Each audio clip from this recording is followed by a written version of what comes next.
All right, so spawning here in the top right position, we have Mouse Sports Morrow as the red Terran, and in the bottom left, we've got Slayer Asleep as the blue Zerg here on Shakura's Plateau, Game 2, IPL 3 qualifiers, round 3 or 4, not entirely sure. Suffice to say, both of these players have taken out a couple guys to reach where they are. In the case of Slayer Asleep, he's taken out Ruxin, Slayer's Ryung, so a little bit of a team kill there on his path, and Cats from Complexity. Yeah, and if you guys don't know, Slayer's had kind of a team kill situation at the beginning of this. MMA actually dropped out in round 1. He had to play his teammate Ryung. Ryung won. Of course, Ryung is amazing, don't get me wrong, but then he had to play Sleep in the next round, and we see what happened there. Sleep was able to advance, so there we have it. And I think you also have Morrow had quite the path as well.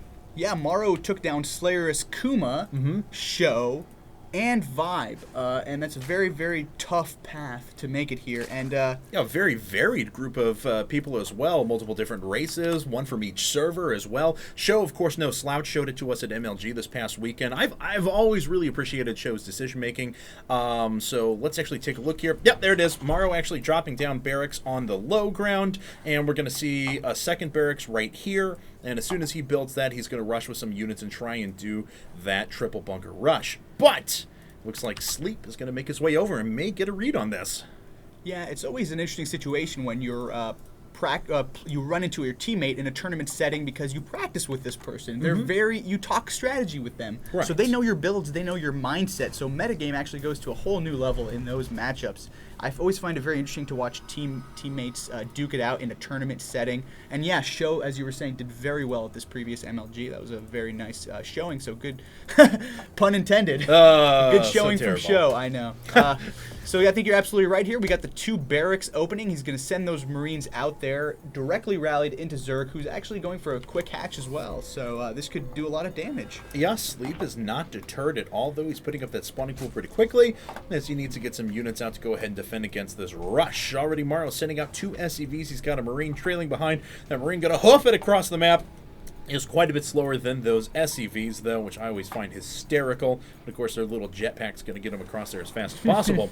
So here we go. Continued Marine production. Is this coming at the cost of Orbital Command? It is. Orbital Command has not come up for Morrow yet. Neither has a subsequent supply depot, so he is counting on freeing up supply by loss of units, which means that this is a very, very all-in style rush. It's a very tense moment right here. The drones are being pulled for Sleep. Morrow's coming up here with the 2 SCVs. It looks like he's going to think about putting those bunkers down. There they go on both edges. Oh, here comes the 2 additional SCVs. The 1 Marine covering, keeping those drones back. Here comes another bunker in the middle.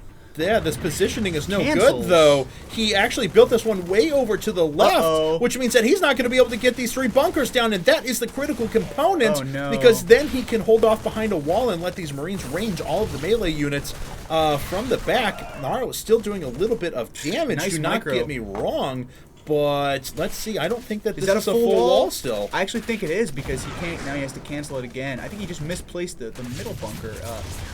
I don't know. We'll actually take a look here. It looks like a Queen has made its way up, and he's actually denying all of the Marines getting in here. Oh wow, and look at this. The Spine Crawler's already going to town, already doing work, and it doesn't matter that Morrow has pulled a few units off the line because he already has 2 hatcheries down. He's going to be able to reproduce workers very quickly, and Morrow has pulled so many workers off the line that amount of economy loss was neutralized by what Sleep actually lost. So wow, I mean that he held that off as well as he could have hoped.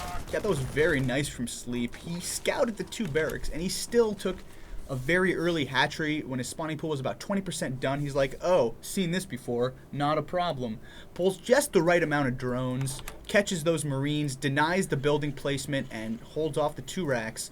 And here we go. Morrow is going to try to expand behind this, but he's already pretty far behind here, having done almost no damage with that attack. Puts down his 3rd barracks now, so Sleep has a lot of options available to him. He's ahead enough, like 26 to 19 supply at the moment.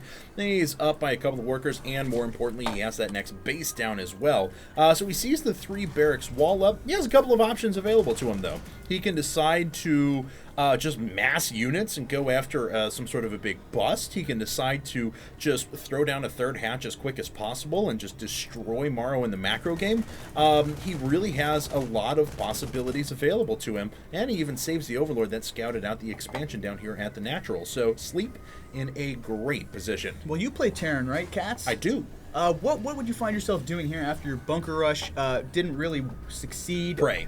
I mean, right now, what he's got to hope is that Sleep is going to play the macro game.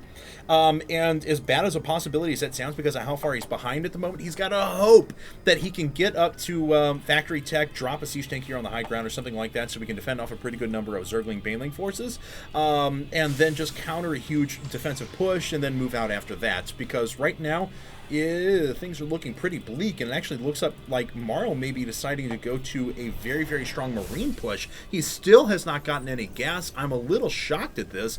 This is more head games being played. Still no gas is being mined. Yeah. Are you sure he doesn't have one in his natural? We do have... Nope. None. 0 gas. We're 8 minutes, 20 seconds into the game. No gas for Terran yet. I'm really confused as well about this now. Is he going to go for a very fast third? I really don't know what he's doing here. And we actually have a big Baneling bus coming out of Sleep now.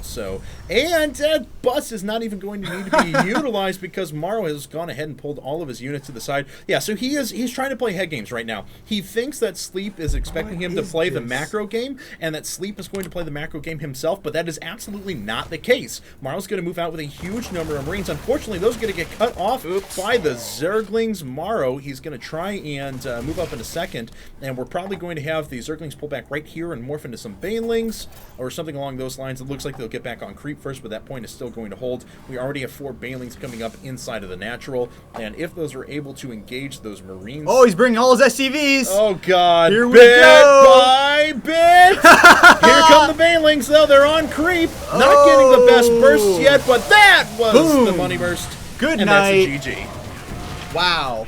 Bit by bit prime. Bit by bit. Coming through with the all-in from Morrow. Not going to do it. That is actually not a bad response to that failed bunker rush. He was so far behind economically, he had to make something happen.